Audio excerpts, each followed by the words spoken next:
Okay, I can't record right now. Tashik, you there? Can you record the session? Okay, now I'm up. Okay. Okay, so we have three speakers right now.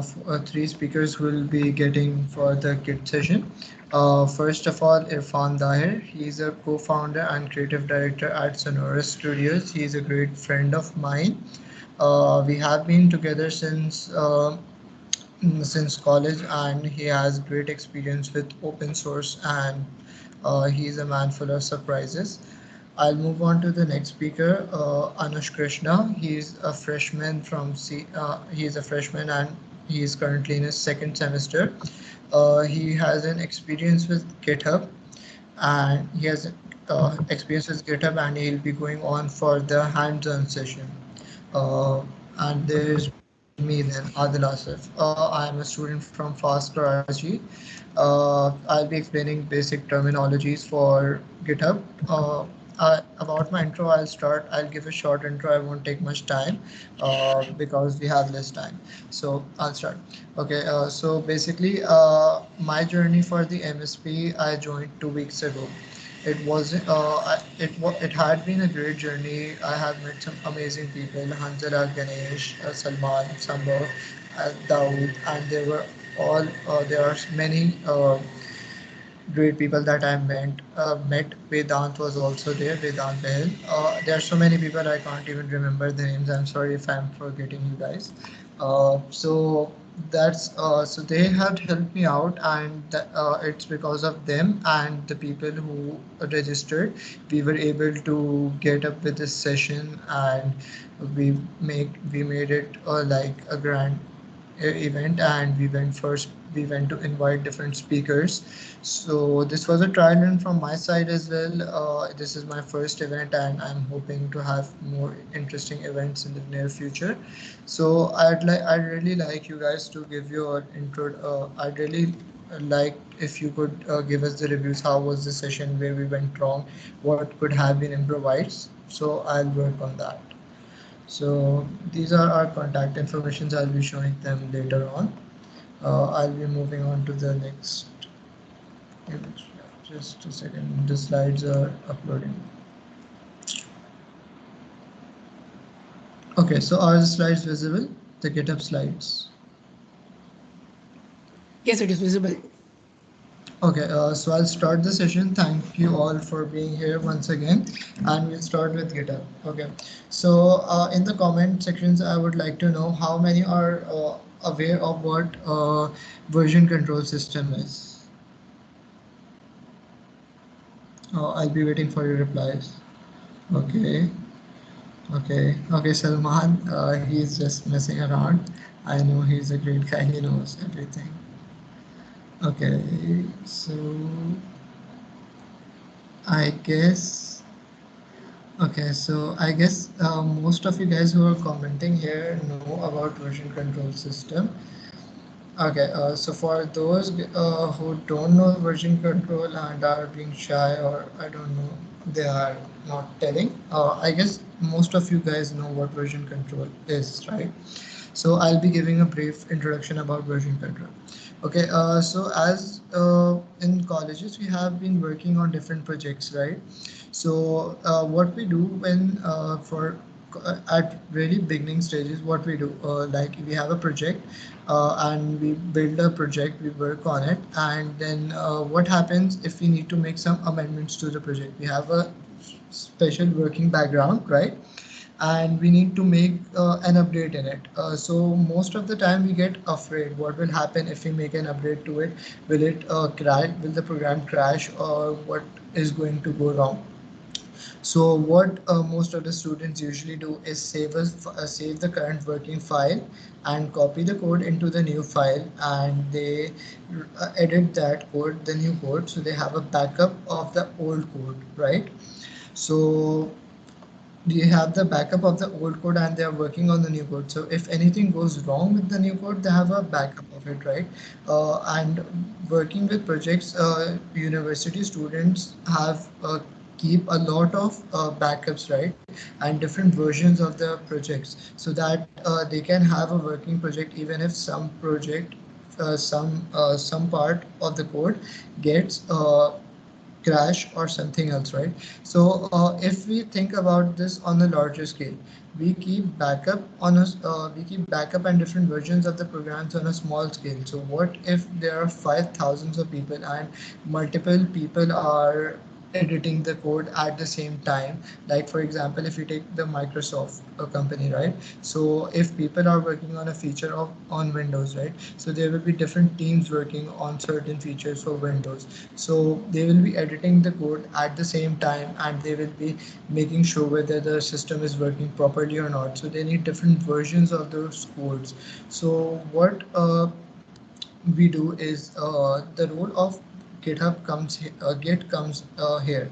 Git allows us to keep different versions and backups of file, and it also allows us to know how who has edited the file, and what time was it edited, and all the data regarding the additions made to the file.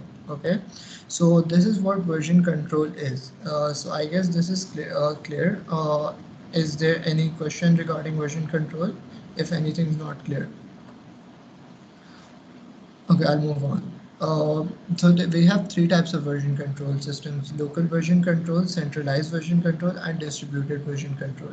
The local version control is a simple setup, like we have different versions in our folders, and we keep backup of different versions and we work on it. So the main issue with this is like the person who is working on the version has this version. People keep a backup of that version also at different times. But what if the system fails? What if the server dies? You won't have access to those versions until and unless you don't have the backup of them, right? So that's an issue with this local version system. I'll be moving on towards a centralized system. Okay, so centralized system is a simple version where all three people who are working, or where all the people who are working on the project, they upload their project on the central server, right? So am I audible? I need to confirm this. You are audible. Go Yes, on, yes, please. Adil, you are. Okay, great. So what happens in this system is like the people who are working on the project, they upload their projects on the repository, the local repository, and then what they do is like, for example, you can see the diagram, right? I'll go with workstation PC1. The main project is uploaded on the server. Then what is being done? The three people who are working on the project right now here, they request the server to have a copy of that, and they can update a certain piece of code in it, and then they commit the file they uploaded on the local server, right? So this is what happens during the what happens in this server. In this server, the main issue in this centralized version control, the main issue is that the main version of the project is on the server. So if the server crashes, your project, it dies until and unless you don't have a copy of that project. So I'll be moving on to the next one. Thank you, Ganesh, for your kind comments. I'm seeing the comments as well. Okay, so the distributed version control. Now, things have been modified over here in the distributed version control. The people who are working on the copy, they have a local repository of their own, like they have a local repository in any drive. Like we use the command git dot init to make a local repository in our drive E. For example, I have chosen my drive E. You will be understanding this more when we'll be working on the hands-on, so you will have a great experience at that time also. Okay, so what is happening? We have a local repository. The projects are over there, kept in the local repository. When the project have been finalized or been edited by any one attendee, they upload it on the repository, the server repository. You will get to know what all of these is when Anush goes with the hands-on. Okay, so basically the push means to push the project on the server, and pull means to get the copy of the server from the repository. So for example, now I'll use this example to be more clear enough and you'll understand it in the hands-on. I'm referring to the hands-on because I believe that hands-on is always a great practice to get used to it. Okay, so for example, if I'm working on a project and I'll take Anush that he's working on another project, I have made some amendments. I have placed the file in my local repository. I have pushed it into the main repository. Now Anush needs a file. He needs to edit some changes to it.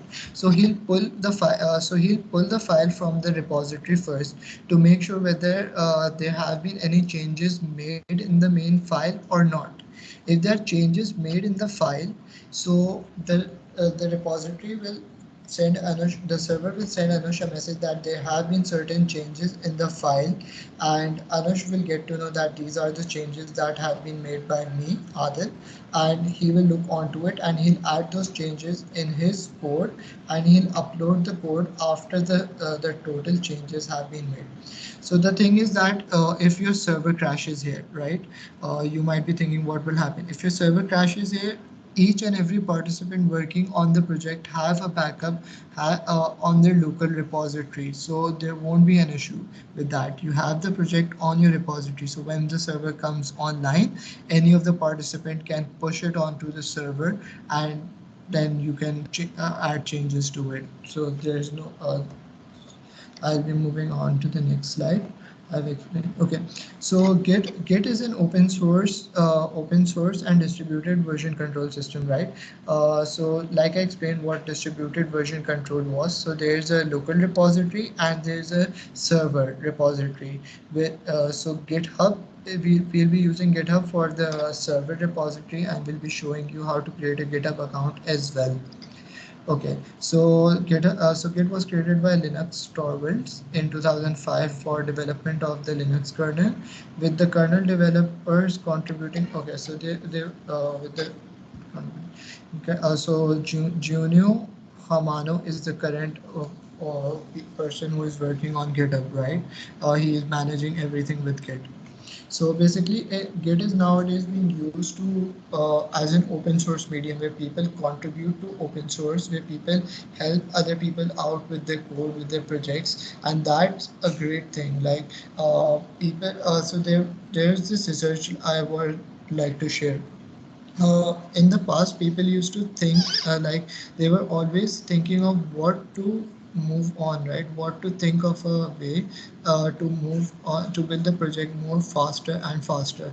So there were different ways they designed, right, to how they can work on. When they thought that they tried that if we could like work with open source.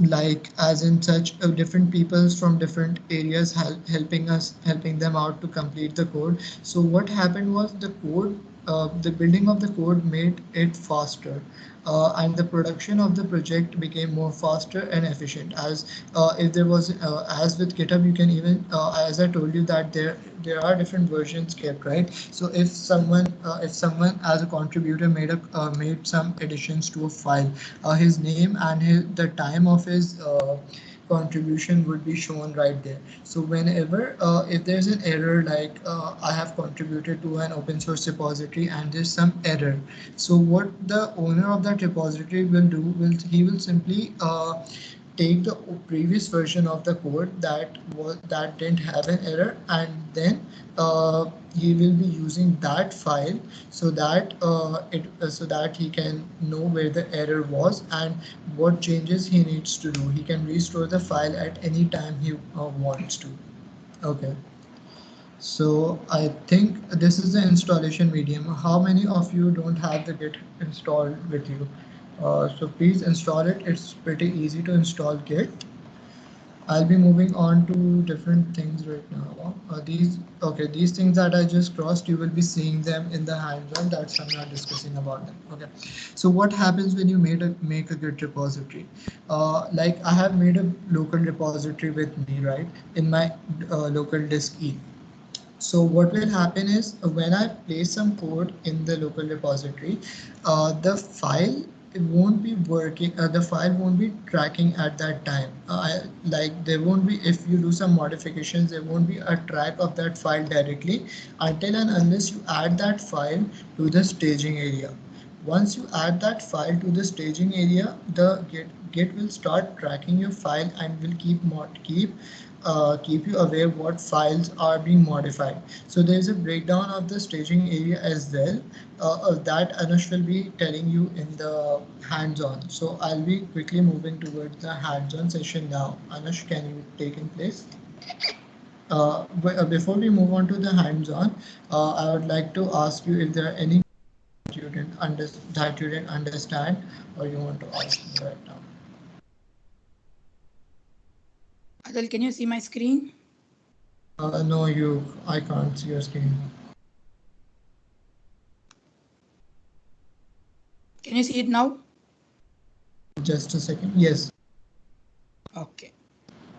So if there's any doubt, please ask. We will get back to you. Okay. So before I start, I need to set some. Let me share some basics. So Git is a decentralized version control system. Okay. So it means that you don't depend on one single server or a repository to save an entire project.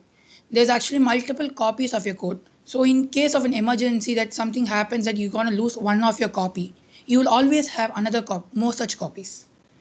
So Git, you can do the Git commands through the command line interface or a GUI type. Command line, when as much as command line is concerned, we have the Git bash and then a VS Code, a terminal, and then the normal terminal which we have. I prefer VS Code terminal because I feel it's a bit more cheerful to use them and I like them personally. So it doesn't change much. The codes are same, the commands are same, so it doesn't change much. To understand and to try out the Git commands, you don't really need to have a coding knowledge. You just need to have a willingness to try it out. Okay. So let me start with a working directory. So what is a working directory? So you create a file, okay? You create a folder and you have a file in it, which is your coding file. So that is your working directory. It is local to your system, that it will be inside your system. Okay, you can do anything. The thing is that Git won't track you there. So the changes which you make in your working directory, unless and until you initialize the Git, it won't be tracked. So anything you do here in the working directory will be untracked. So how do we make sure that Git tracks your changes? We need to initialize it. And how do we do that? Follow me. We pass the git init command. So here I have a folder named command with a file hello, which is the standard hello world file. So I initialize the repository by passing on the git init command, which will initialize a empty git repository. You might ask me that what if I already have a folder with a bunch of files with codes in it? It's okay, you can use the same command. It will reinitialize the folder to it. So it doesn't not necessarily mean that you need to have an empty folder for initializing it. You can have a folder with multiple files also. Okay, so now I have initialized. What does it mean? So once I've initialized, I build this workflow right here. So here we have a staging area and a local repository. Okay. What is a staging area? Think staging area as a buffer, as a storeroom, a small storeroom, which you have as a buffer between the local repository. So a staging area, this is where the Git starts tracking your changes. So as you make changes into a file and you add those files into the Git into the staging area, your files will start tracking them. So it will know exactly what changes you did. Okay, but then it will be only in the staging area. So till now you have only one copy of your code, which is in the working directory, and the staging area the Git will be monitoring your changes made. So you can make 10 changes. So let's say that I have 10 changes in my working directory. So I add those files to the I have 10 files with 10 changes in my working directory, and I add those files to the staging area by using the git add command.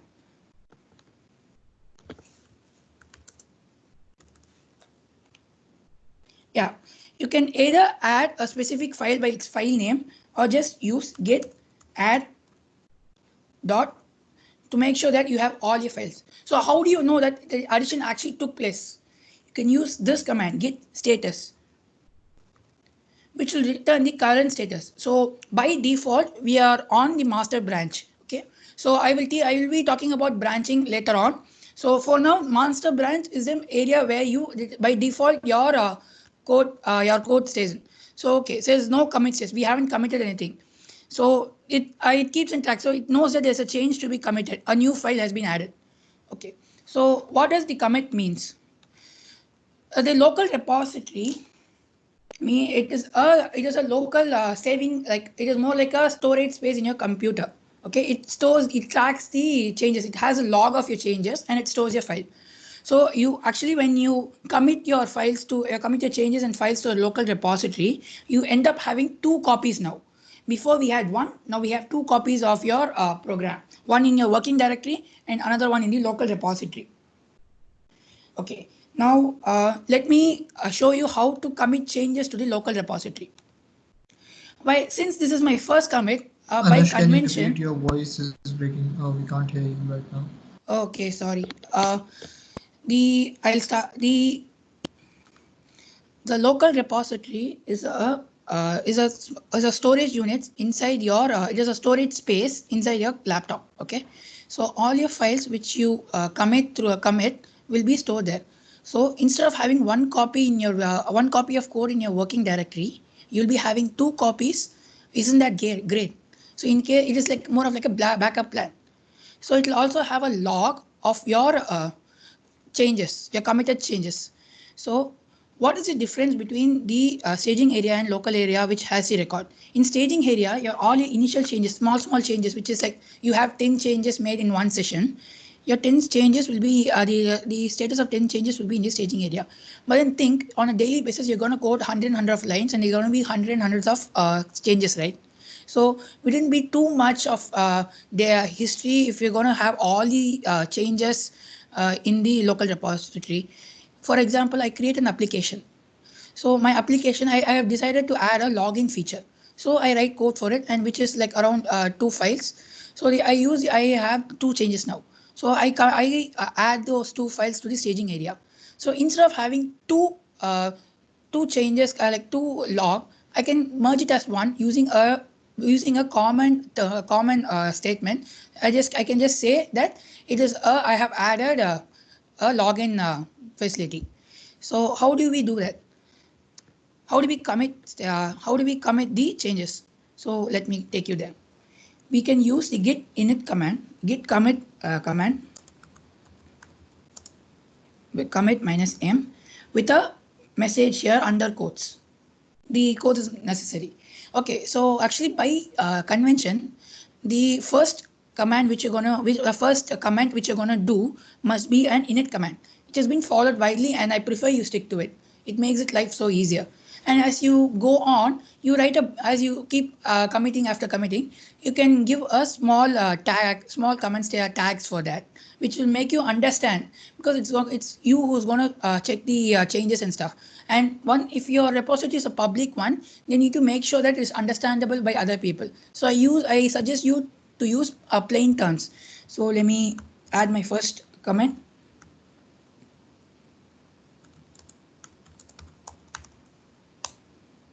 Now one file has been changed and one file has been committed. So now my files are into the local repository, right? So I have a copy in my system.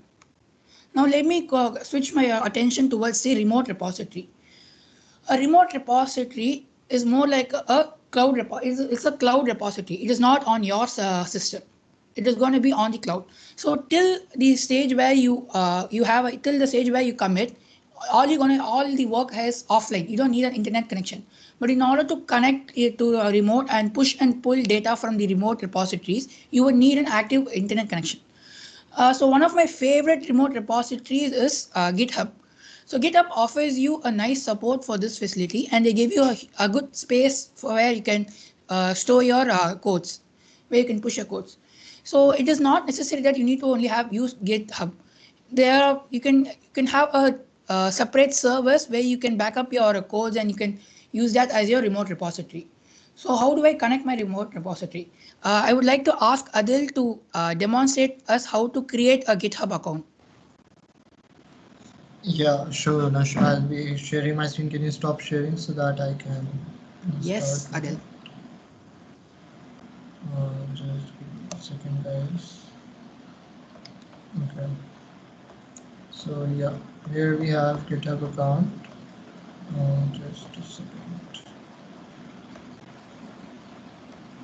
Okay, so can you guys see the window? Hello. Yes, yes, Adil, it's visible. Yes. Okay. So what window can you see right now? Is it the sign up one? It's github.com landing page. Okay. Just okay, fine. So you can see the sign up page, right? The username, email, password.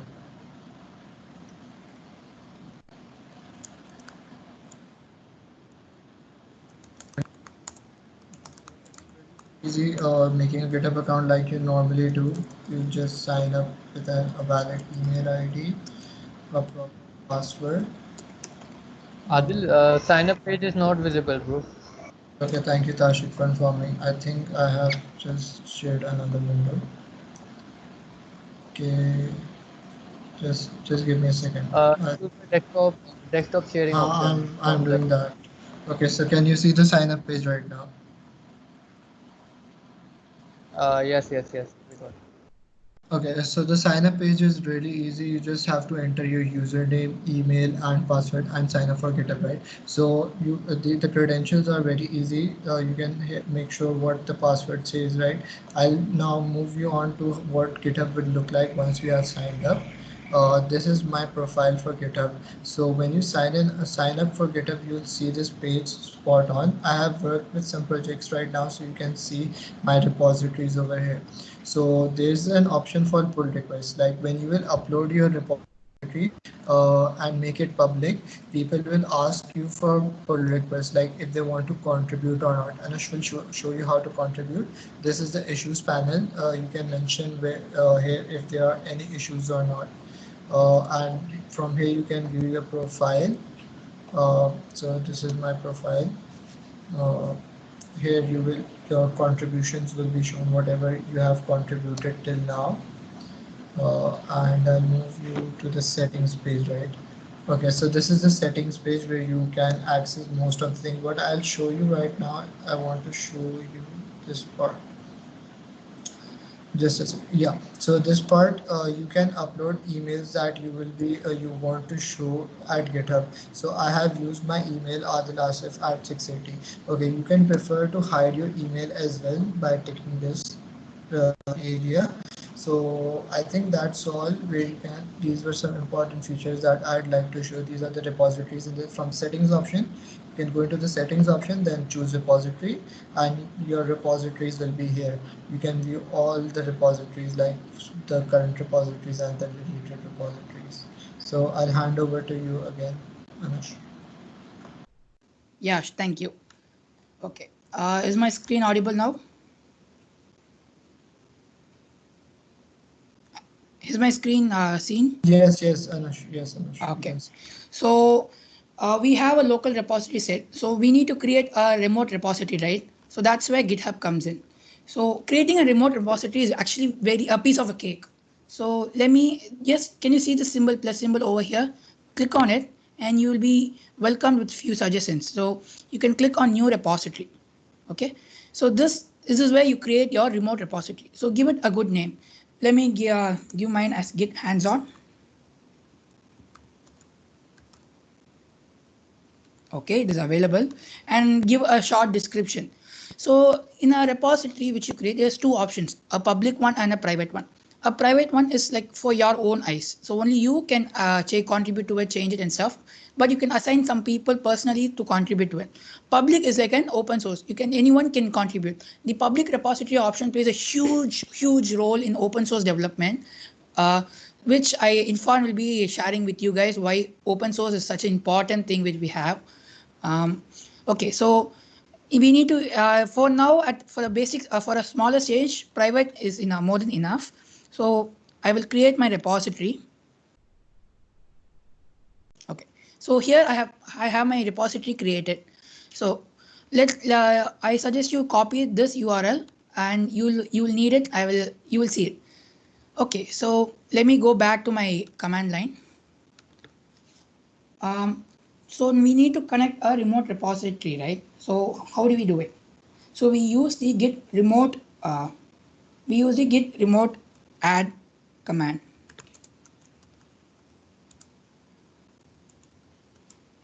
And then I give a name origin.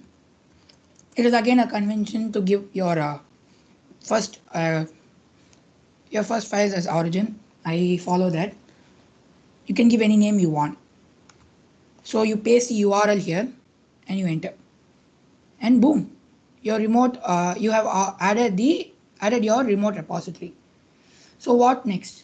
We need to push. See, a repository repository will be added. So you have your system can connect to the remote repository at this URL. But then that doesn't mean that it's going to automatically copy your files, it is going to copy your log into the remote repository. So how do we do that? That's where we have to push these files, give them a gentle push on their back, and ask them to go and copy themselves at the remote repository. So I use the git push command. Git push -u origin, which is the name, and then master, since we are in the master branch. Now it will ask you for your username of your GitHub account. So I will give mine. And then it will prompt you for a password.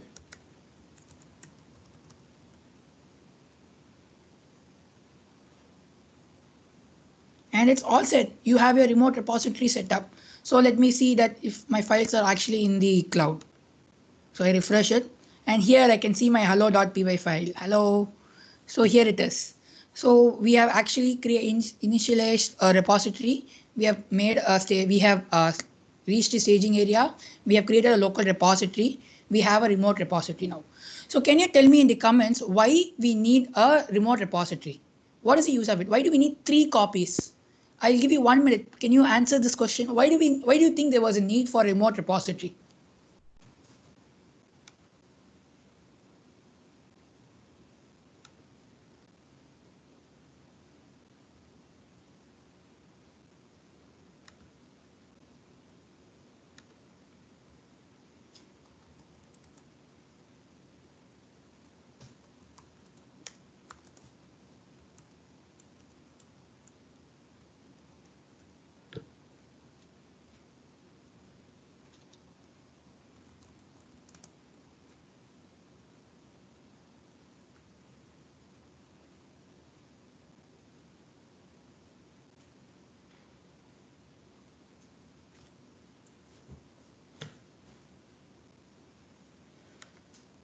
Some pretty good answers. So I will go with my explanation. So the reason why we need a remote repository is the first reason is that in case sadly in case your laptop or your machine gets damaged and you're unable to contact with your working directory or a local repository, you will lose all your hard working hours of code. And trust me, coding a good application takes hours of efforts, and you won't want that to happen to you. Okay, so that is one of the reasons why we need a remote repository. So it is more like a safety background. So we have 3 layers of safety. So that is one of the key features here. And the next real key feature is that when the repository is public, it allows people to contribute to the project. And that is how the open source development takes place. It is that, see, instead of one person typing the entire application for years, a community of 100 to 500 people can finish it in a month. And the VS Code take for example, the VS Code open source development GitHub page. It is very responsive. Like literally on every hour they have a pull request, they have a comment. It's very active. They keep on improving. You know what is the best thing that when we have a lot of people contributing, we get new ideas. We get new. There are some things which I've never seen before. Some lot of ideas come through it. That makes it really special, because like you never know how people are going to think, right? Isn't that what I think it is what makes humans great. we differ on a lot of things. Our thinking differs, so we are able to make diverse changes. So this diversity helps us create new features and stuff. A lot of great products which you see, open source product which you see here, are born due to a community of efforts. Okay, so now let me show you how to fork and how to contribute to an open source. So our MSP Inspire, we have a open source a site where you can go and contribute. So let me type it.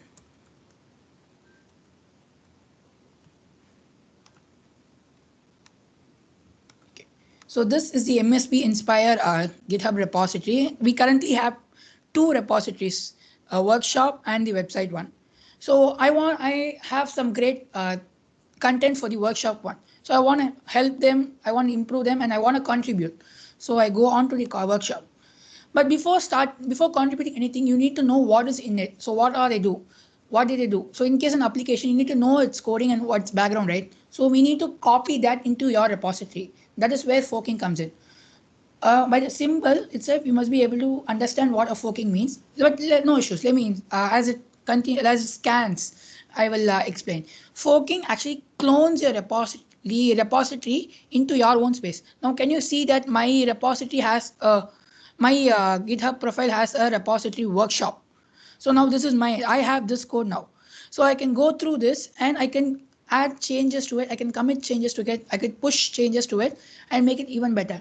And when I can download this here by using the clone or download option.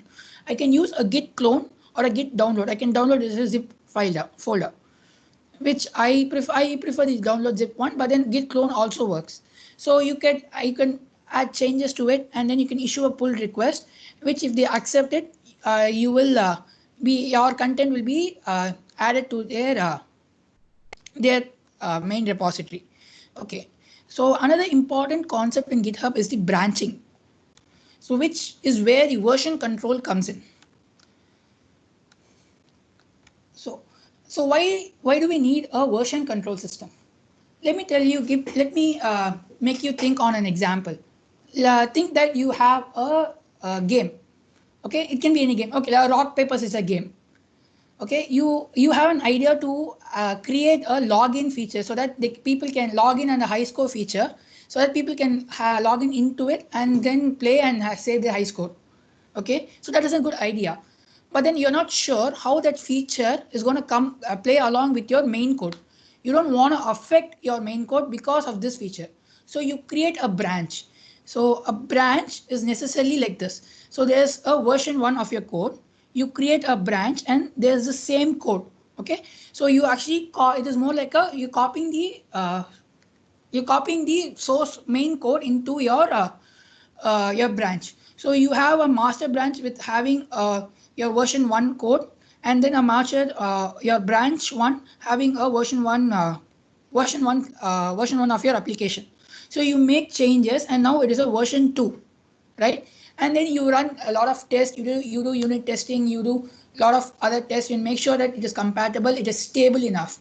Because like if you don't check if it's stable enough, when you're gonna merge your main master branch and your functionality, it is going to coincide and it is going to spoil your application, which we don't want. Because like when there's in an open source development area, when more than 100-200 people are going to contribute to your main version application, right? So a lot of conflicts will arise. So you need to make sure that the product which is available for people to use, the latest version which is available for people to use, is a very stable one. So this master and branching helps us to achieve that. So now I'm sure that my second version is stable enough and is really good and it's working at the top condition. I don't have any issue. So now I can merge this branch to my master branch. So once I merge this, my latest version, which is accessible for people to use, is my version 2 application. And this process can go on. There can be n number of branches. Okay, necessarily n number of branches, which is one of the most powerful option which Git and GitHub offers.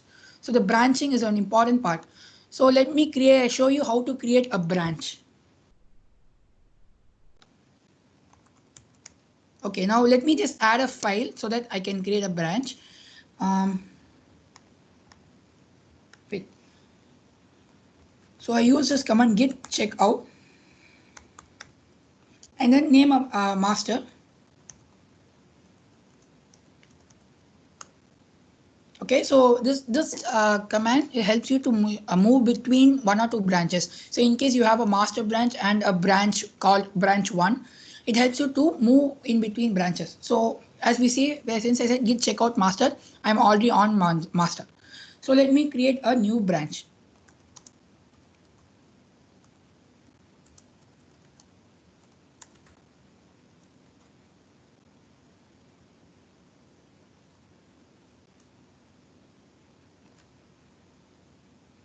One sec. Facing some issues. Okay. I'll be moving on. So like another part which I want to talk to you about is the graphical user interface which the VS Code offers. So Microsoft Visual Studio Code is one of the most one of my favorite editors which I really use. So here is a file here. So I have my GUI folder here. So instead of writing the commands over and over again, I feel that I can have my process easy by clicking few buttons. But then for beginners, I suggest that you use your command line interface so that you can get settled with. Um, Let me show you how to use it. So Git, the Visual Studio Code comes up with an option, source control. You click onto it, you initialize a repository, which is same as saying git init. Okay, so now my folder is actually in the staging area. So like the process of adding, also saying it added to the staging area, all those processes have been automated. And now the Git knows that I have a new folder here.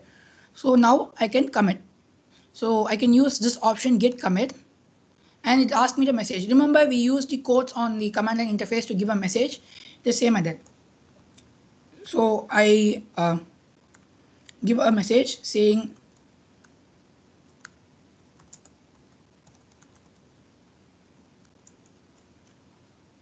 okay. So now in order to push it, it would ask me for a remote repository, right? So let me create another repository for this purpose. Sorry.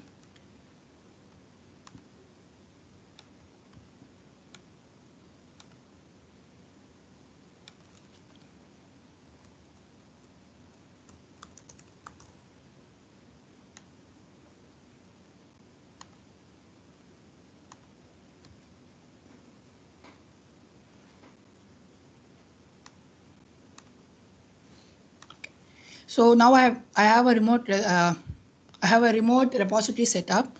So now I can go and push my data, my changes into it. So there is a push command. Okay. So it is asking me for a remote. Okay. Let me set a remote repository.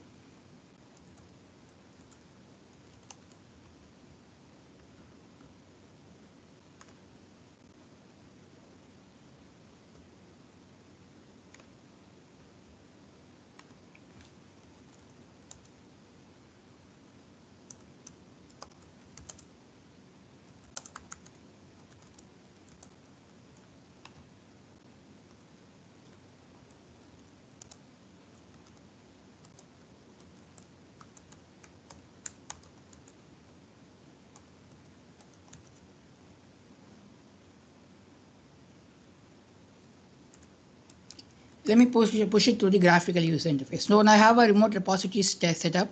So now I'll push this. Okay. So it'll ask for my username, prompt me for it.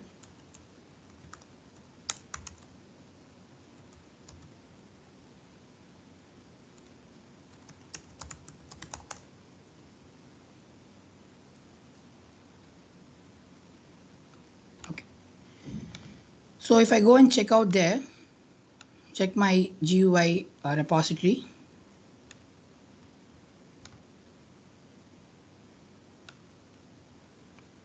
I can see that my hello file has been there. So you can either use your command line interface or your GUI part one. So which are both useful. I prefer that you start out with a command line one and then you can go on for your GUI. So Visual Studio Code is a really good editor, and it has a lot of features which could help you at the beginning stage. So I suggest you use it. I call Adil to explain us about the GitHub Student Developer Pack. Anush, just give me a second. There's a small issue with me. I have a cat in my room. Just get rid of it. Okay. Just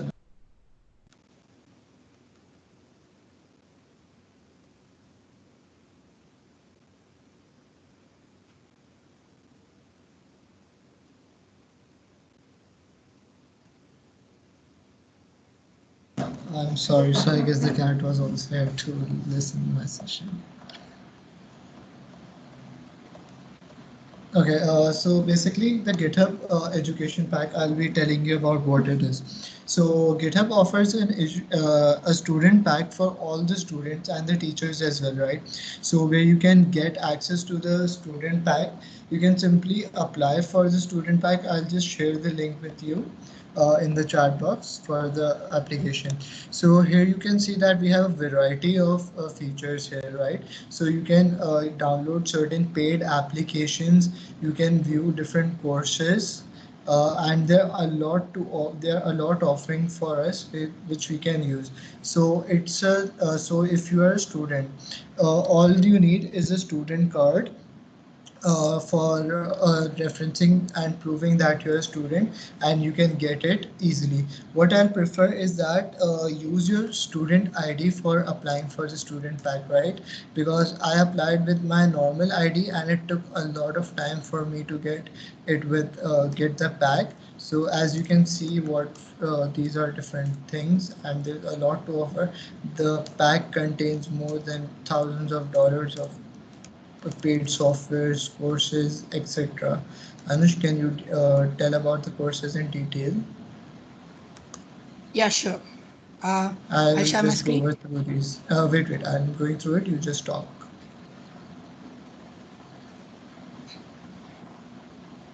Okay, so these are the features. Yes, Anush, now you can share it.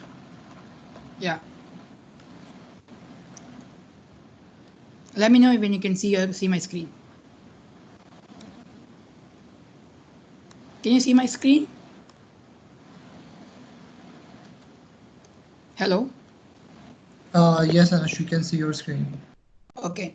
So I applied for the GitHub Student Developer Pack when I saw a tweet about it, and I didn't expect that I would get it at the beginning. But then within 2 weeks' time, I had these resources, which I could say that it had a drastic effect. Even if you can see, I had a GitHub Pro account because of this. So this is one of a very useful pack. I think a lot of people who are applying are getting this.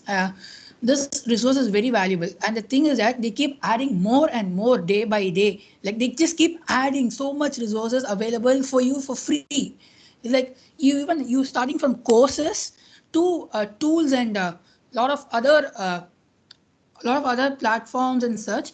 You are getting a lot of things from them for literally for free. So this is not an offer which you will be willing to pass on. Okay, so there's a lot of see, even there's a course which access to Unity.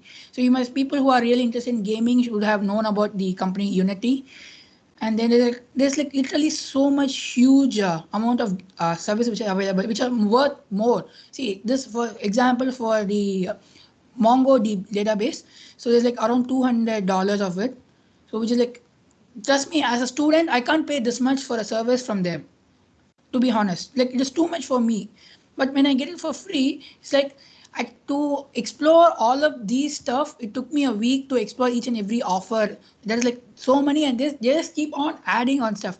So if I'm able to use at least half of these facilities before I graduate, that would be an achievement, I guess. So they have SQL Gate. Um, they have really good. They have Lambda integrated with Lambda layers. They have partnership with DeepScan. Coverballs is again one of a great resource which they can have. It automates your testing.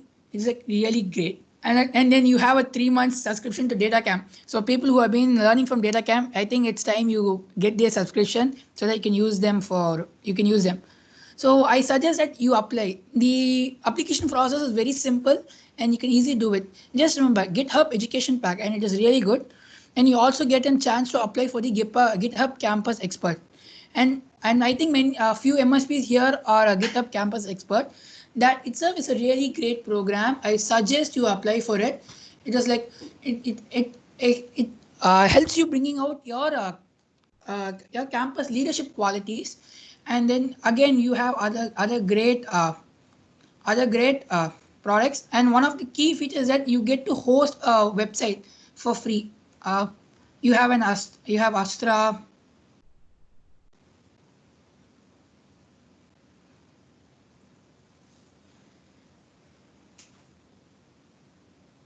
Okay, so one such domain, you can host your own company.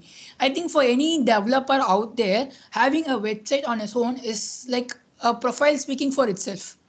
So if you can if you're a front end developer, then a website is a must for you, because that is a proof of your example.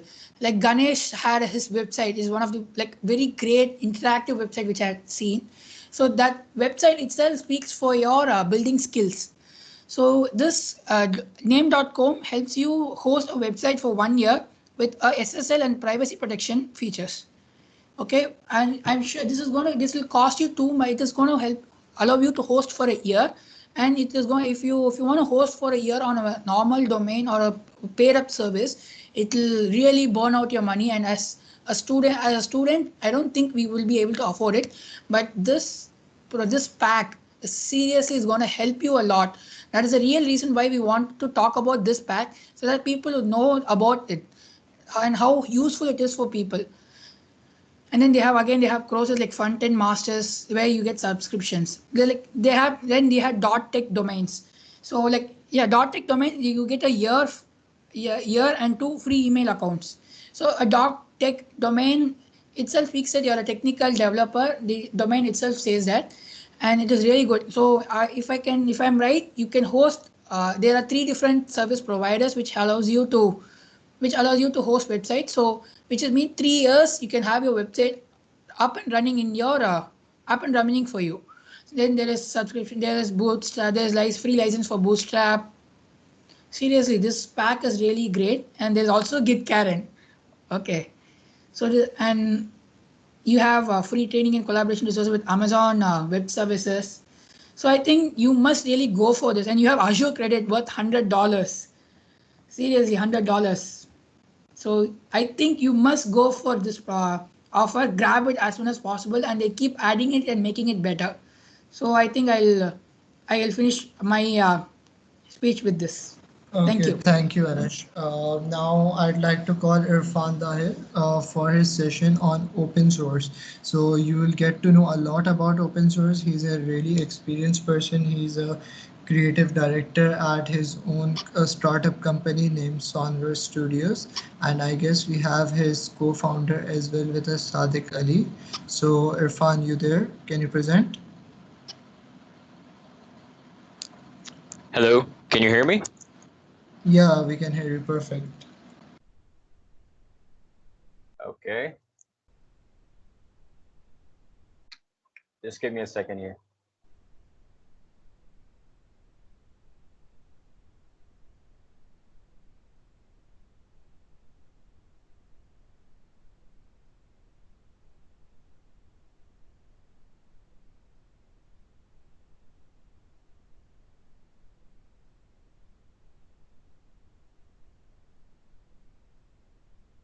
All right, can you see my slides? Hello. Yes, Irfan, we can see your slides. Just continue it. Okay. So hi everyone. I hope everyone's doing well and everyone's safe. First of all, thank you, Adil and team, for giving me the opportunity to talk about this topic here. It was really nice seeing such amazing presentations and so many talented and motivated individuals. All the best, guys. And Anush and Adil, they have given a very solid hands-on approach on using GitHub, using Git. I'll be explaining a bit about open source and its scope.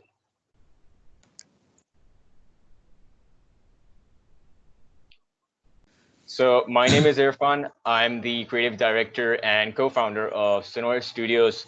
We're a digital media agency based in Karachi, Pakistan. We help provide and create digital solutions and products. I mainly work with digital design, UI, UX, user interface, and experience design, and as a full stack web developer.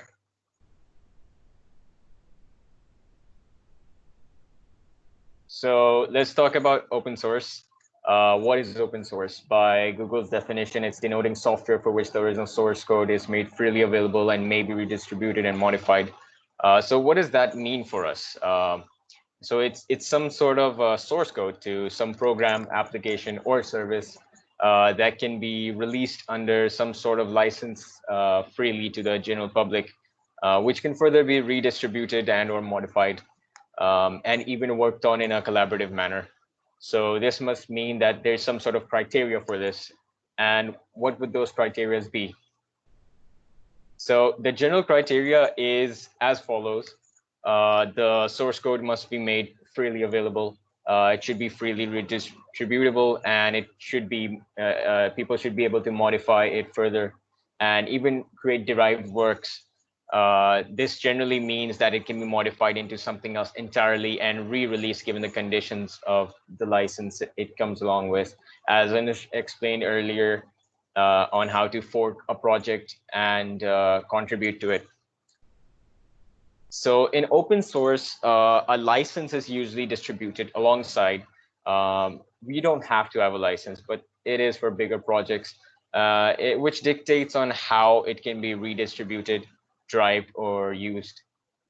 So the code can restrict the usage to or with specific programs or people. That is the No Discrimination Act. So let's talk about open source and closed source. So closed source is also known as proprietary software. It's computer software that may be freemium or non-free. And another person basically retains the intellectual property rights of that software. They usually have a copyright or some sort of patent on that software, the source code. So the differences between them, the first one is price. Open source is free, it's accessible, anyone can go and view it, compile it. Closed source can come with a price tag. As for security, open source is transparent. Any issues can be reported or reproduced by anyone. And this usually leads to a quick fix as well. As for closed source, it's not transparent. Only the developers have access to the source code. Any sort of issues would have to be reported to them through some sort of channel, and only then the developers or maintainers can further look into it and try reproducing it and push out a fix. So quality of support. Open source can have really good quality of support. There are in fact entire communities built around open source software and stuff. Documentations, resources, tutorials. These communities even have Slack or Discord channels these days, which almost anyone can easily join and ask about anything.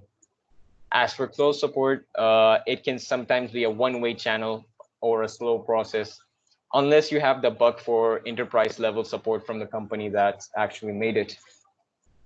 Regarding the source code, open source is transparent code. Anyone at any time could go look into it to learn, to contribute, or to even fork it and create something of their own. Closed source is not that transparent. It is usually patented by the company that developed it, and usage sometimes require a license with a hefty fee. As for the usability, open source can only be done by those who have the knowledge to operate it, such as developers, and not the general layman like normal people. Whereas closed source usability is tested and provided for use for the general public. It's not made with just developers in mind, but with the layman in mind.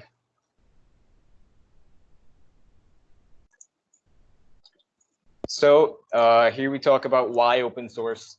Open source provides high quality software because of its collaborative nature, and there's simpler licensing compared to proprietary software.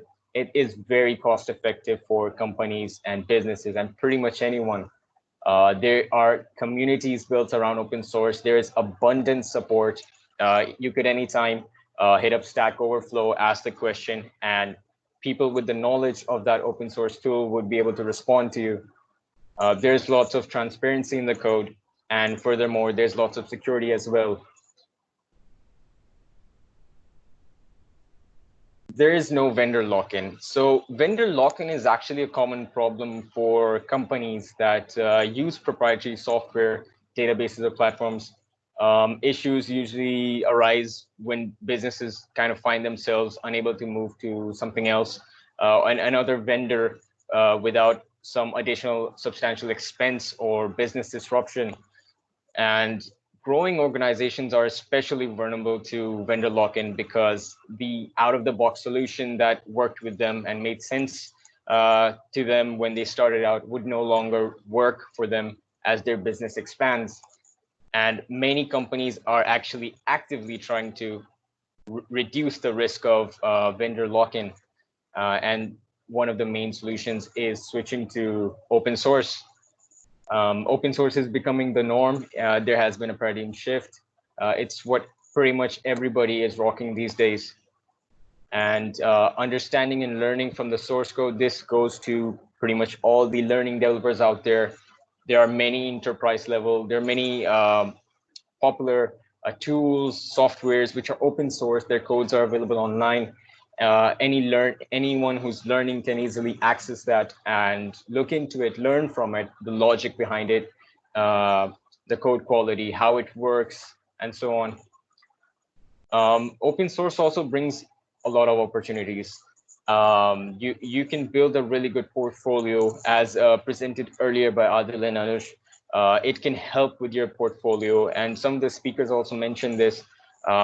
During employment process or internship process, people look at your GitHub profile. Sure, your resume may be looked at as well, but your main profile in coding, your main portfolio is an online repository, and we're talking about GitHub here. So GitHub would be your essential portfolio. And finally, no reinvention of the wheel. So there are already so many tools and libraries and softwares out there in the open source ecosystem. You don't have to reinvent anything. Sure, in the beginning, when you're learning, you have the urge, I did, to want to recreate that thing in my own way, right? So that's fine, but an advice would be to do it on your own time. And when you're working with commercial or your public projects, use tools that are commonly available or which are popular, because in the future, if you might want help from anyone, if you wish to collaborate with someone, then it would be easier for you and them as well. So here's a quote by somebody who's just as lazy as me. So I'm pretty sure you guys know who Linus is. If you don't, he is a software engineer who is the creator and historically the principal developer of the Linux kernel, which is the kernel for Linux operating systems, and like Ubuntu, well, which on top of is then built distros like Ubuntu, Kali Linux, Red Hat, and so on, and even Android. So I really agree with what he says here.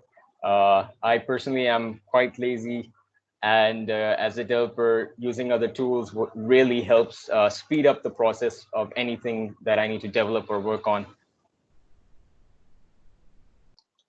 So let's talk about open source licenses. So open source licenses are basically just licenses that comply with an open source definition in mind. In brief, they allow software code to be freely used, modified, and shared. Some examples are like the Apache, the general public, MIT, and so on. More information on these licenses can be viewed at opensource.org/licenses. Opensource.org is an open source initiative. It was made to promote and protect open source softwares and communities. It's about 20 years old now. So you can learn a lot about open source licenses there. If you're confused on which license to go with, you can always check out chooselicense.com. I personally heavily relied on this website to pick a license for my open source projects. And I mainly went for the MIT license. It really allows a lot of flexibility. I don't want to corner anyone or prevent anyone from doing what they want with my open source works. So MIT license basically allows anyone to use, derive, modify, share, redistribute however they want the source code. They can use it commercially, so that's a major bonus. And I'm not held liable, and there are no warranties. And the only thing that kind of restricts it is that people who redistribute the source code follow the laid down foundation license that it was built upon, which is MIT. So they have to pick MIT for their derivation of the project as well.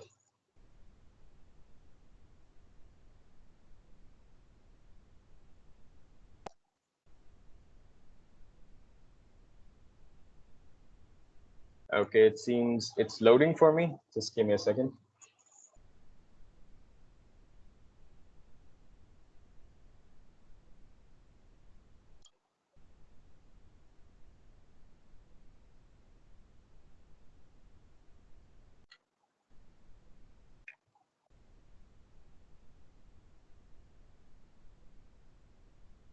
Okay, so this slide is not loading for some reason. Okay, so I wanted to talk about open source examples. There are many examples out there. There's an image here, it's not loading, but that's fine. Open source is used everywhere, from applications to operating systems to even programming language. It's all around us, it's built in everywhere, and it's a necessity. Let's talk about some open source myths. So the first one is, some people say open source is less secure.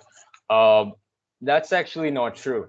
With closed source programs, you need to take it on faith that some sort of code that it works properly on their end, on the developer's end. Some people would say bad people can look at the source code, so it's less secure. That's actually nonsense. People don't look at the source code to break the software or the service. They simply just reverse engineer it or try other hacking attempts. Some would say anyone can contribute to the code, so it's all bad, or it's a mess, or it's like spaghetti. That's not true as well. There are guidelines set up, contribution guidelines. Only the maintainers and developers can approve the code based on their contribution guidelines. So there is that. So some say that there is little to no support for open source. That is untrue. There is so much support out there. If it's a really popular open source project, there are a lot of people familiar with the tools, with the software, with the service, with the code, that they can easily jump in to help out anyone. As I mentioned before, there are communities on Slack, on Discord, even on Microsoft Teams probably, and you can easily jump in there, ask a question, and they help you out.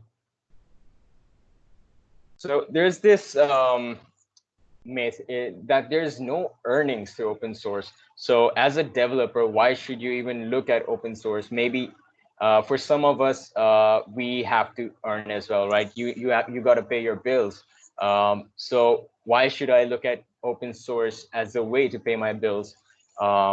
This is actually not true. Like there is ways to earn through open source. In fact, a lot of enterprises, a lot of open source communities or services and softwares are doing this. So there's quite a few ways. So there's paid support, like open source companies like Oracle, for example, make money by providing online or on-site training and support to their open source programs. So the software itself may be open source, but for enterprise customers or for anyone in general, they would offer paid support, and people obviously accept that. The other option is dual licensing.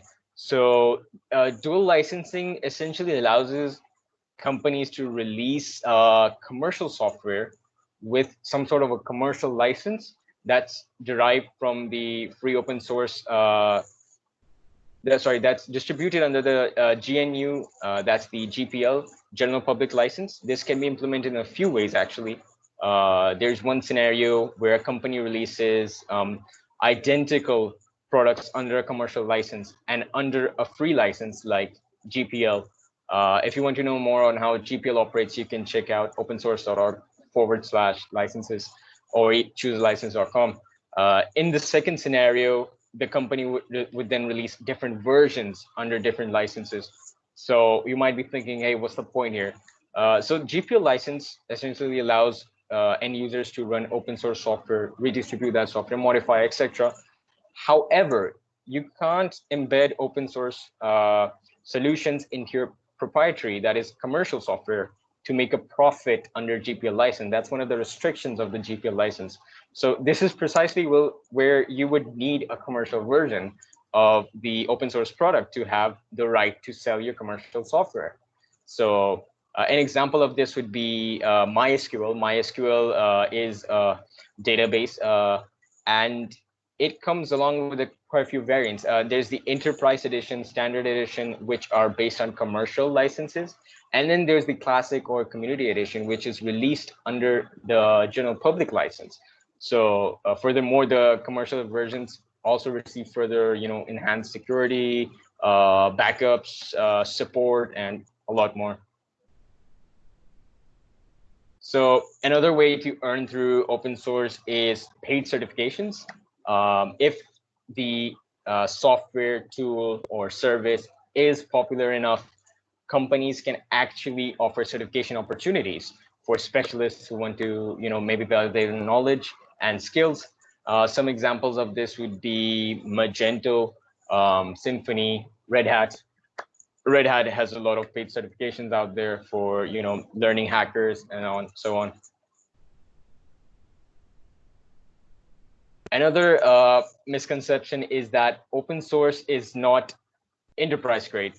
To be what we'd call enterprise open source, a product or the source code would require testing, tuning, and would have to be examined for security flaws and so on. It needs to have a team dedicated just to look at the security stuff and processes for responding to potential vulnerabilities, and then notifying the users that are using the software on the security issues and how to remediate them. However, this is not entirely true. A lot of open source code is enterprise grade, and they have all of these. There's a lot of people who collaborate and work together to make that product enterprise ready, and it's very finely tuned. There are a lot of tests. In fact, testing is a very what do you call it? A very inclusive process that you need to have these days on your GitHub repository if you're going to push some sort of software or tool out.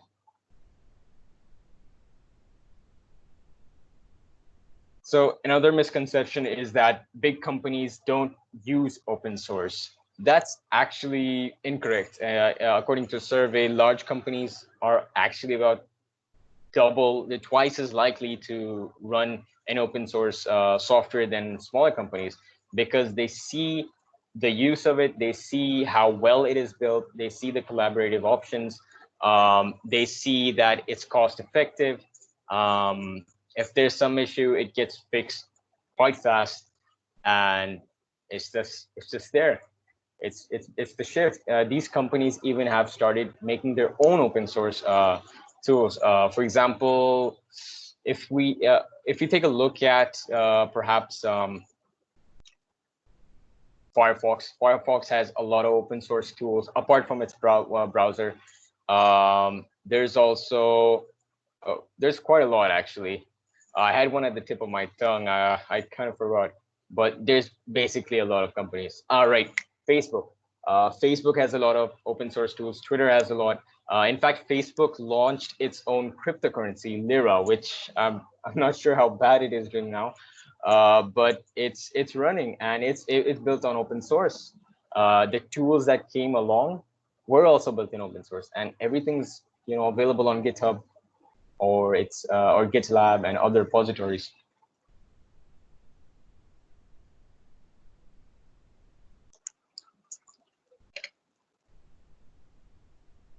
So Your slides are not visible.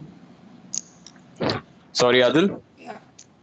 Your slides aren't visible. It says loading. Is it visible now? Yeah, it's up. Okay. So how can you become an open source developer? Quincy Larson, a teacher at freecodecamp.com, says that the most important thing you need for contributing to open source is confidence. What does that mean? Contributing to open source. Okay, I guess I'll load it like this. So contributing to open source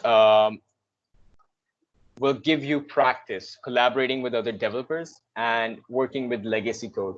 Legacy code is code that you didn't write yourself. These are the two most important skills for pretty much any modern developer. If you've never contributed to open source before, you can browse GitHub issues which are tagged first timers only. There was supposed to be an image here that showed that, but if you go to GitHub and you search for label : first dash timers dash only, it will show all the issues present on the GitHub platform to all these repositories, which are specifically made for first timers. So the developers, what they do is the developers who create these issues already know how to fix them, but they want to give you a chance to do so as well. And of course, they double check your solution and even answer questions if you get stuck somewhere. And so the first step would be to find a GitHub issue that you would like to work on. Second step would be to fork the repository. And then the third step would be to get the project running locally on your computer, make your changes and follow contribution guidelines. If the project has one, some projects have contribution guidelines, which basically detail the way you need to write the code, the coding standards, or writing tests, and so on.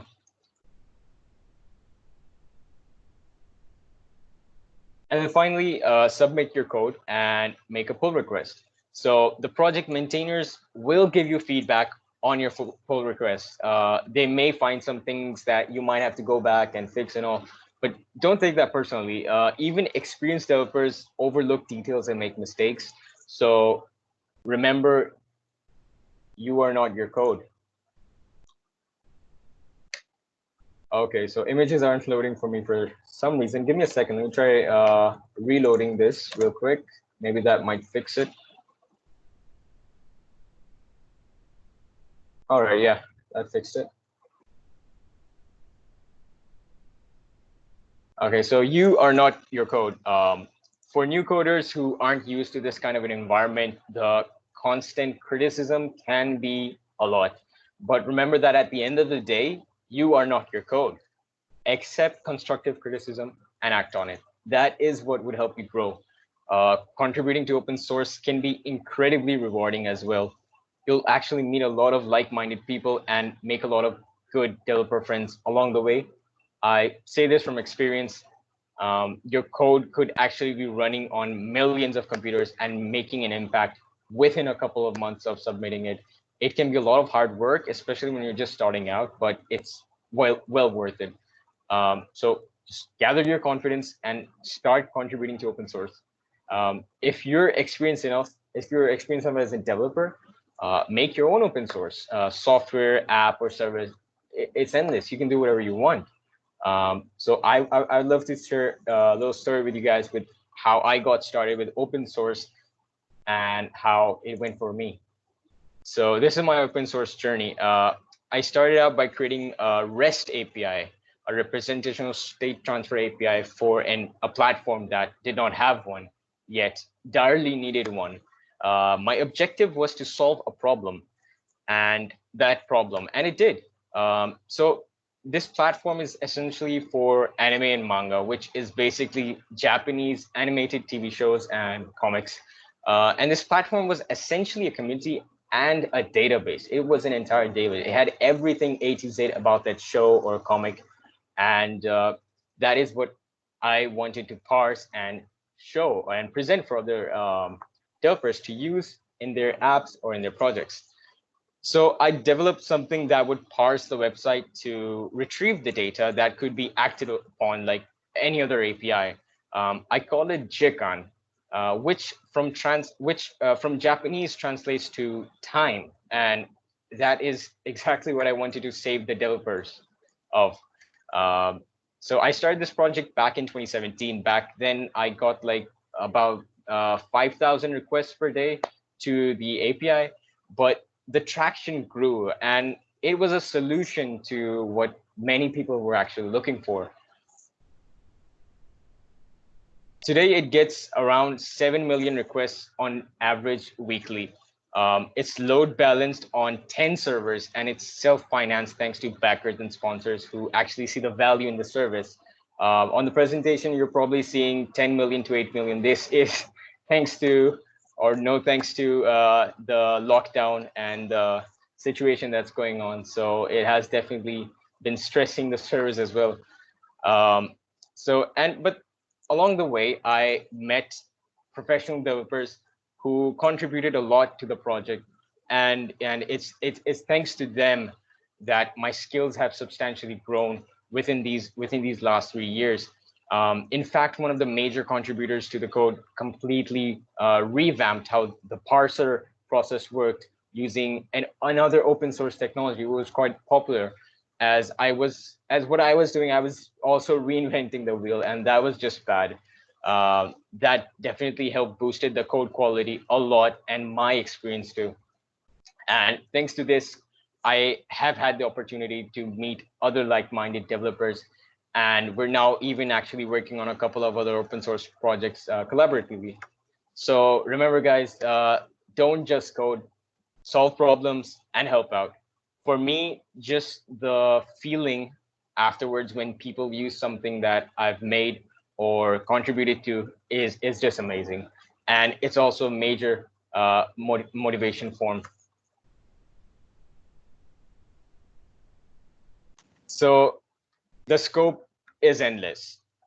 Make what you want, contribute to what you want, and soon enough, not only will you be the better developer, but you'll also have made something awesome and will have met amazing like-minded people along the way. It's not just about the destination, it's also about the journey. Thank you very much. Okay, thanks a lot, Irfan, for your session. Now we'll move on to the questions answer session. Sure. Anush, can you ask the questions? Irfan, I have a question for you. You have been in industry, right? So as a student, I had this doubt for a long time. So I'm asking you. So like the current science, like the computer science course which we are studying, does it really meets the industrial requirement? Like, is it enough of like what I'm learning now, or do I have to, in order to match up the industrial requirements, what should I learn more? So because I don't think the current academic content really matches the industrial part. So can you, you have been in the industrial area sector, so can you guide us? Thank you. Right. Excellent question. That's a very good question. The academics that are being taught these days are, from my experience, a bit different than what is going on in the industry. So when you, for example, come to an academic level of bachelor's, what's going on is that a lot of the time, a lot of students have not pursued, for example, computer science before, and they start taking bachelor of computer science. So in university, especially in bachelor's, a lot of things have to be retaught, and it just goes on its own pace. I personally feel from my experience that there have been some outdated information as well, but that usually depends from institute to institute. Academics is its own thing. What it does, it lays down the foundation, the basic foundation of computer science. So you have the theory going on and a bit of the practical.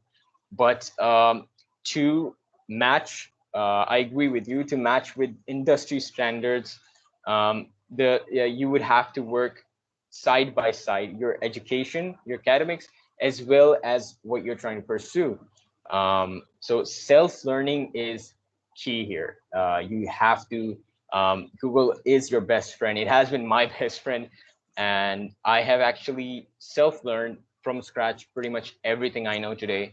For me, education has not, the academics has not exactly contributed a lot, especially in computer science, towards what I am doing today, towards what I have learned.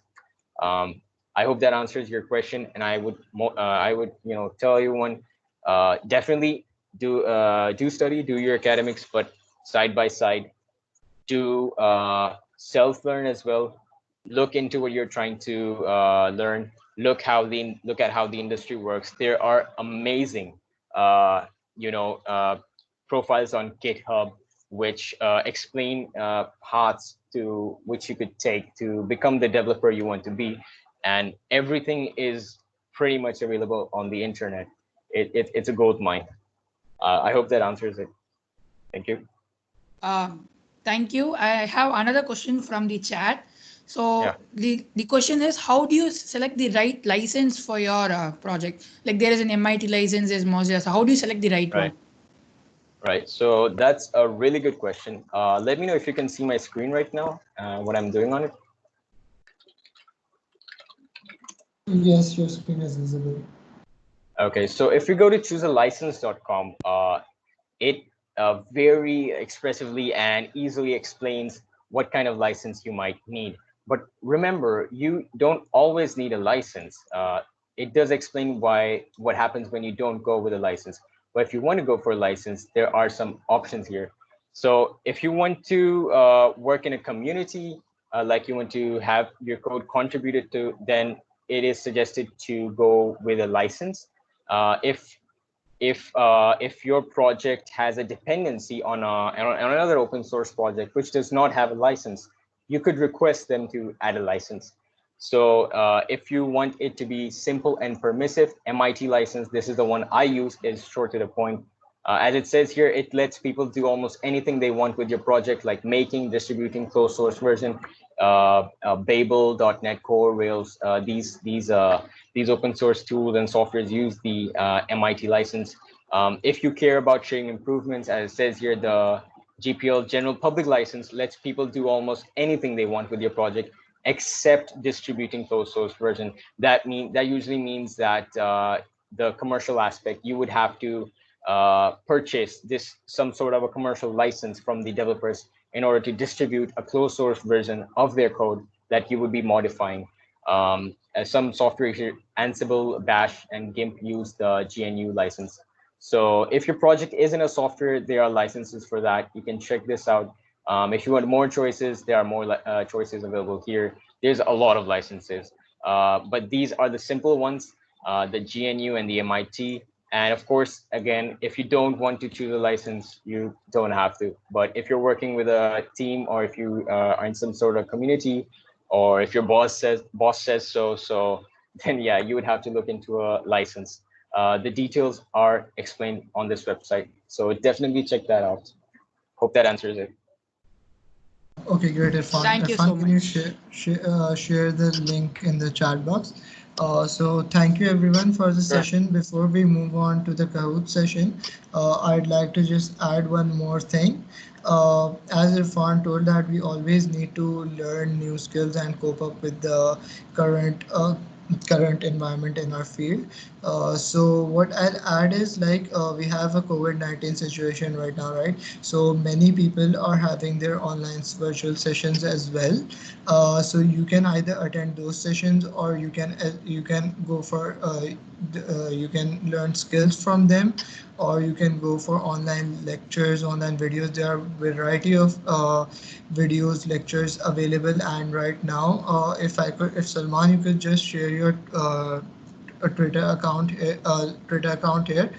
Salman has shared a tweet where he has uploaded all the websites that are giving free courses, so you can register for them also. This is a great opportunity, so don't miss it out. I'll just add Salman's Twitter account here. You can go through it. Thank you. So Anush, can you start the Kahoot session? Yes, with pleasure. You So see, let's move on if to just a second. Okay, so just let's move on to the Kahoot session. We have been waiting for. I see Vedant, you are back too. I guess we'll have fun now. Let's start. 1 second. Hey, thank you. Can you see it? Yes, we yeah. can see it. No, we can't see your session right now. Screen.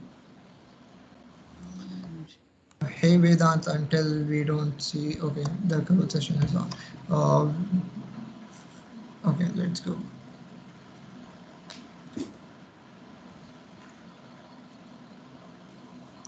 Salman is here. Yeah. Got some heavy competition here. We have Vedant as well. Let's see. Yeah. Adil, you two should hop in because I'm the one who has prepared it, so you have no. I'm doing I will be doing it myself. I am not so much experienced for it. Let's see how this goes. Vedant is Okay, here. The Anush, animal sentence. Anush, should I Yeah, just stop the recording, or do you want this session in the recording as well? I can stop the recording. We can just don't cut the call so that people can see the pin Okay, and okay. join up. Okay, or I'll just let the cover session be in the recording, so those who aren't here, they'll also have a sneak peek of it. Yeah. Salman's PA. Who's that? I'll be joining it. So just share the link in the chat box for the Kahoot time. Yeah.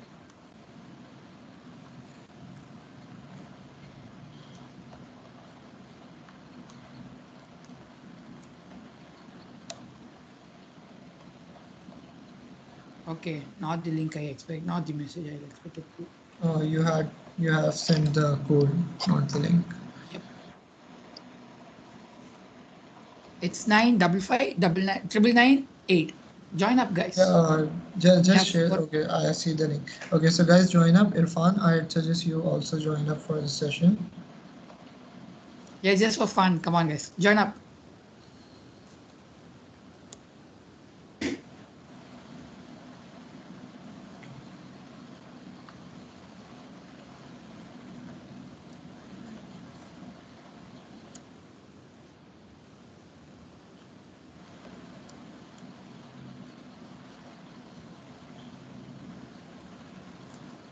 Okay, so mine is loading. Nice. Irfan is here. Great. Is Salman's PA Ganesh? Is it Ganesh? So has Vedant joined? Yeah, he has joined. Camel Zebra. Those who are joining right now, we are having a Kahoot session. So the website is www.kahooti.it. The code is 955 So join the session right now, so we can start. Okay. It's just a quiz. It is a friendly one. It's for fun. So join. Even if you don't know, you can just guess it and have fun. Come on, guys. Join up. Usman just joined, yeah, man. Usman. Okay, so why are players decreasing? 8 players, right? 9 players. Okay. Getting even better now. Come on. 10. Yes. Mubin, I'd like you also to join. You were very interactive today here. Rafi just joined the session. The website is displayed over here.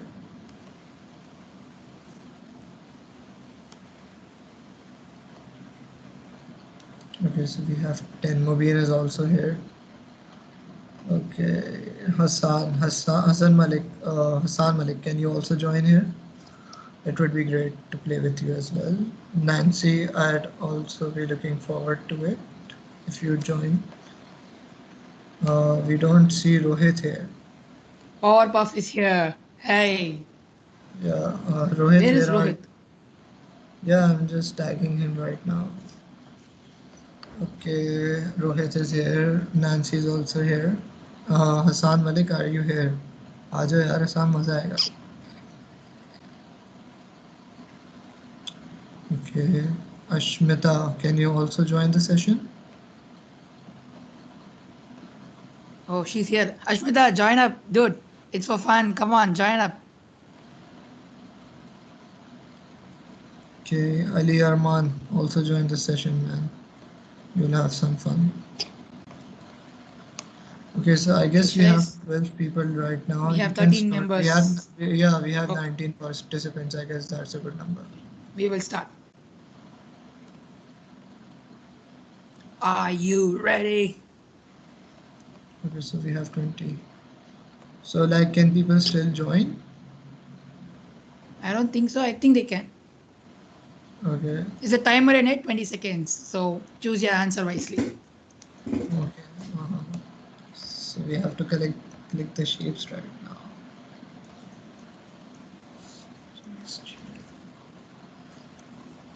Okay. Nice. Yes, I was wrong. By the way, I didn't see the question. So what was about that? I could Okay, I just will see. read the question. It was like, how would you like? It is the which command do you use to download your repository from the GitHub to your local repository? Oh, okay. So you just read the questions. Yeah, sure. I'm going for the next. Yes. Git was initially designed and developed for. If you Okay. have So what listened are to the options? others, Okay. Yeah, the I options see it are now. the first one is the red one is Linux kernel development. It was designed for Linux kernel development, or was it designed for Windows kernel development, or was it designed for Mac OS kernel development, or it was designed for iOS kernel development? The answer was obvious. It was designed for the Linux kernel development. Oh, Vedant coming up. I'll move on to the next question. Yeah. Git was initially created and developed by Okay. Anuj, Linus Torvald. just keep this question screen here, right? Yeah. Yeah. Okay, just go on. The third question. The third question is Git was initially created and developed by. Options. The red one is Linus Torvald. The blue one is Junio Hamo. Okay, time's up. Oh yeah, time's up. Okay, Okay, wait. just 8 people have said it go with the correct. options as. Yeah, okay, I will read it. NV has the highest answer streak. Nice. Okay. Git is the next question is Git is a local version control system, a distributed version control system, a hybrid version control system, a centralized version control system.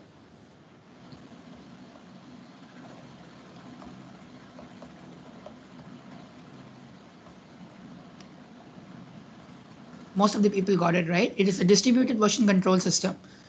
We have a remote repository and a local repository, right? So even if there are multiple people using Git, if you have two people, there's two local repositories. So which means that even if one person gets destroyed and the remote gets destroyed, we still have a copy on the other guy. So it is decentralized. So we don't depend on one single repository. So I will move on to the next question. Imavent has next highest streak. Wow, 4 streak good. Which command is used to show the limited number of commits, a very limited commits? So git fetch, git log, minus n limit, git status, git config with limit. So which command is used to show a limited number of commits, like a particular range of commits? So how do you show? Okay, 6 people got it right. So git log is a command where you can see the commit status history from it has been committed to the local repository. So this allows if you use just git log, you can see the entire history. But then if you want just the last 4 or last 2, you can just mention git log minus n 4 or 2. So this will give you the last two history, commit history, or last 4 commit history. Salman is leading. That guy. Which of the following command line environment is used for interacting with Git? Git bash, GitHub, Git boot. Okay, this I repeated. I didn't. Git boot. So which of the following is used as a command line environment?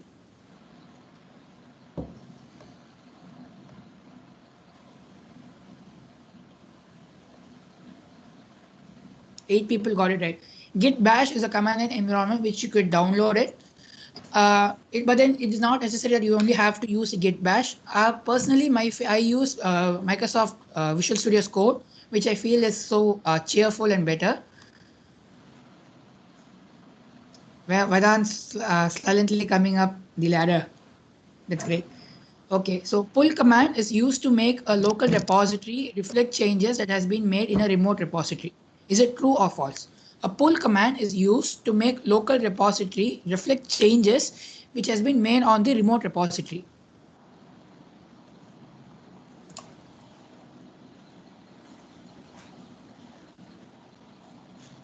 Eight people has got it correct. So when you use a git pull command, you're literally you have a remote repository, let's say GitHub. So you have some changes to it which has been done by some other developer.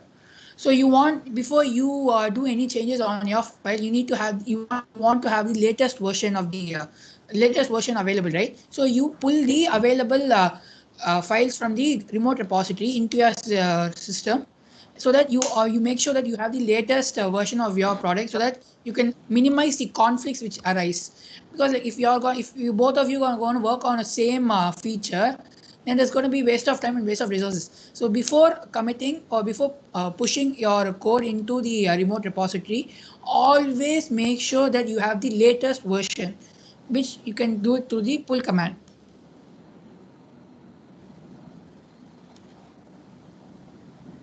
Which language was used to develop Git? Assembly language, C, C sharp, C++.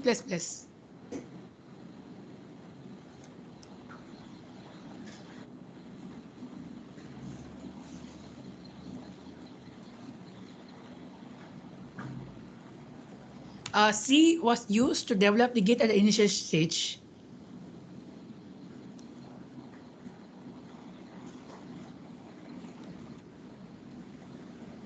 By convention, how do you name your first commit? I wanted to have this question. By convention, how do you name your first commit? Do you use initial commit, latest commit, foo, changes my man, or some random commit which doesn't make sense?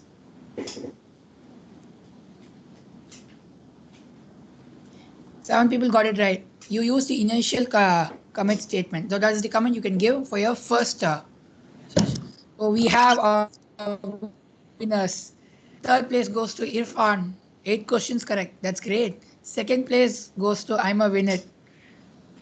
And the first place goes to, as expected, it's Salman. Look, Salman's Followed by Vedant and NB. Thank you for attending session, guys. You guys joined in and made it a great event for us. Thank you so much. Wish to see you soon in future events. Thanks a lot. Okay, just don't leave. I'm stopping the recording. There is a session that's gonna end. Okay, just a second.